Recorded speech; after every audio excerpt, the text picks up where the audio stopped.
Les grands titres de ce journal, les Maliens de France ont manifesté hier contre l'accord dit de reddition entre le gouvernement malien et l'Union européenne. Sur le plan africain, la CEDEAO envisage réellement une intervention armée contre Yahya Jammeh.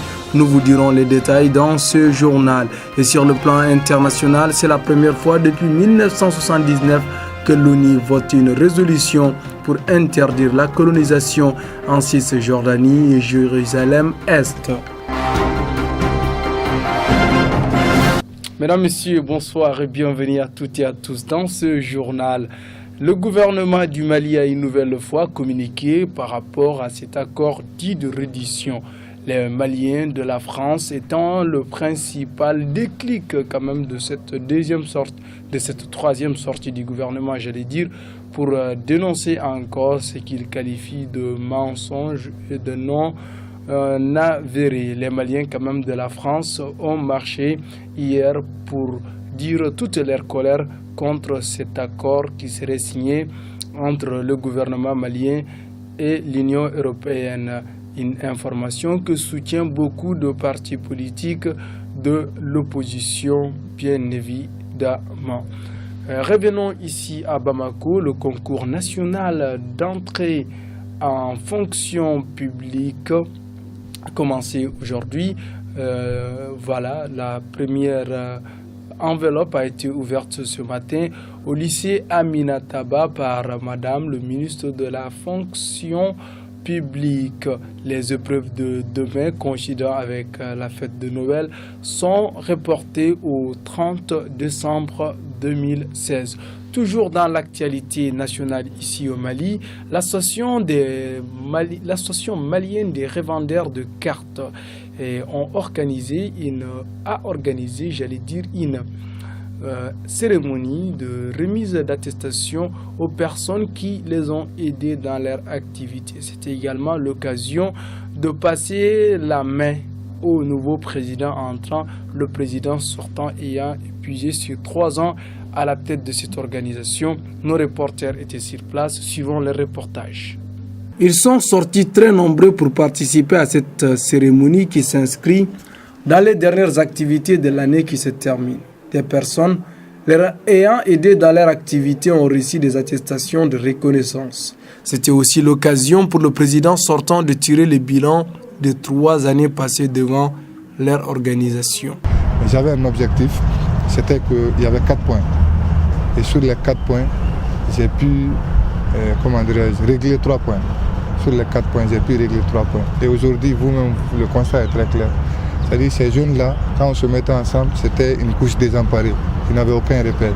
Mais aujourd'hui, vous les voyez avec des badges, vous voyez avec des vous voyez avec des badges, vous voyez avec des t-shirts. Donc ils sont aujourd'hui partie prenante dans le domaine des TIC au Mali. Donc ça, c'est déjà un bilan que je peux considérer comme positif. Parce que fortement apprécié de ses siens, son action est saluée par nombreux de ces hommes qui constituent cette association, comme ce dernier qui salue l'une des plus grandes actions menées par le président sortant. Donc, on a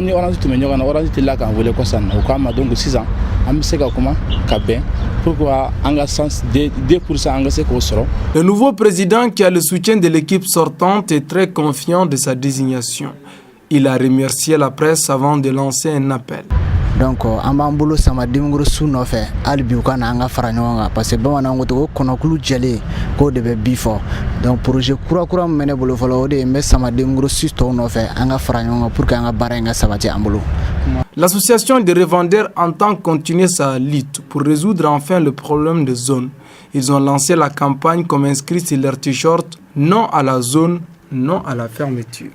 À présent, partons sur le continent africain. En Gambie, une solution n'est pas encore trouvée. Toutefois, la CEDEAO continue de pousser et de menacer le président qui a contesté après avoir lui-même accepté les élections Yahya Jammeh par une intervention armée. Khalifa Ahmed Konaté nous dit les détails. La communauté des États de l'Afrique de l'Ouest a clairement indiqué qu'elle n'hésitera pas à user de force pour bouter Yahya Jammeh du pouvoir s'il n'accepte pas la transition au lendemain du 19 janvier, date d'investiture du nouveau président élu Adama Barrow.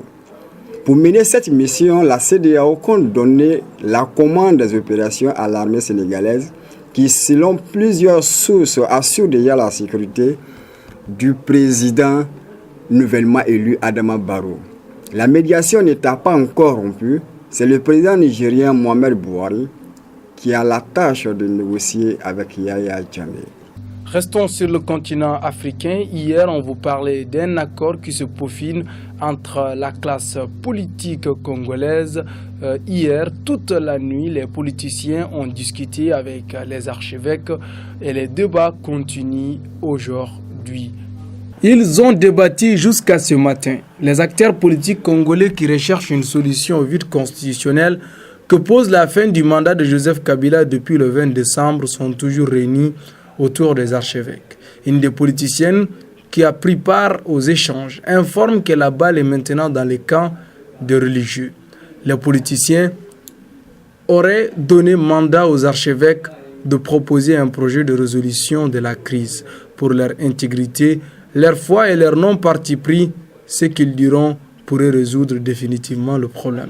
Sur le plan international, cette information est rare car c'est la première fois depuis 1979 que l'ONU vote une résolution interdisant à l'État hébreu de ne pas poursuivre la colonisation dans la Cisjordanie et également en Jérusalem-Est sans que les États-Unis, bien évidemment, n'opposent son veto. Khalifa Ahmed Konati.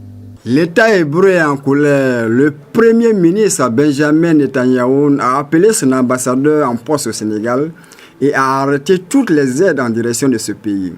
Pour motif, le Sénégal, le Venezuela et la Malaisie ont proposé et obtenu une résolution des Nations Unies interdisant la colonisation des terres palestiniennes de Cisjordanie et Jérusalem-Est. Ce projet de résolution voté par 14 membres du Conseil de sécurité des Nations Unies, le 15e étant les États-Unis d'Amérique, a décidé de s'abstenir de voter. Mesdames, Messieurs, c'est l'essentiel de l'actualité de ce jour. Nous nous donnons rendez-vous lundi, Inch'Allah. Au revoir.